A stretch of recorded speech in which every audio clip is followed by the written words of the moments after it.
मननीय शक्ति से युक्त आत्मा का नाम मन है, मननीय शक्ति रहित मन का नाम आत्मा है। योग दर्शन के अनुसार विचार करें तो प्रमाण, विपर्य, विकल्प, निद्रा, स्मृति, 5 प्रकार की वृत्तियों से विहीन जो चित्त है उसी का नाम चिदात्मा है। इस प्रकार चित्त सामान्य रीति से स्मरणात्मक है। स्मरण, सामे माता, यह सब सारा संसार किस में टिका हुआ है? चित्त में।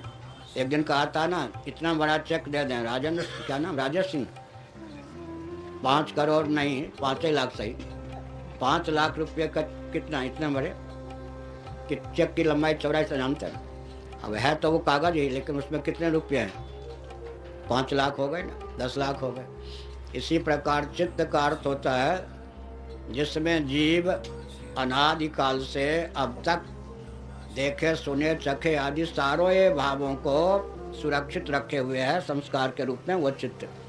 मंजूसा, नारायण वही वस्तु न चाहिए, लेवन हारे चोर बता दे, नैना रे चित्त चोर बता दे। एक दिन प्रवचन में कहा था ना, चित्त माने वह पिटारी धरोहर जिसमें व्यक्ति क्या करता है, सारे संसार को लाके समेट के सन्निहित कर लेता है, रख लेता है। क्या अब जागृत का प्रपंच तो स्वप्न में पहुंच नहीं सकता, लेकिन वहाँ सबका स्फुरन हो जाता है, देखे गए सुने गए का, उसी का नाम चित्त है। उसका शोधन कैसे हो सकता है? तो अनात्म वस्तुओं के चिंतन से चित्त में विकृति आई। तो अनात्म वस्तुओं का चिंतन कर छोड़ देंगे तो चित्त शुद्ध हो जाएगा।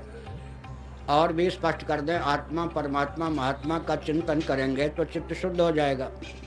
क्या? और उसमें भी भगवान की विभूतियाँ दिव्य हैं। 10वें अध्याय में गीता में दिव्य वस्तु का चिंतन करने से, दिव्य व्यक्ति का चिंतन करने से चित्त शुद्ध होता है।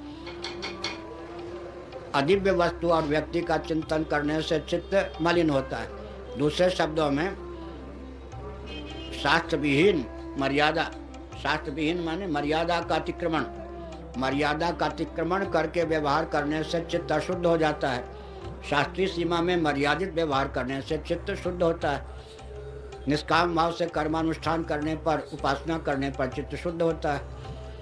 चित्त शुद्ध हो गया, इसकी कसौटी क्या है? शुद्ध परमात्मा के प्रति ही चित्त का आकर्षण हो, जगत के प्रति चित्त का आकर्षण न हो, यही शुद्ध चित्त की कसौटी है।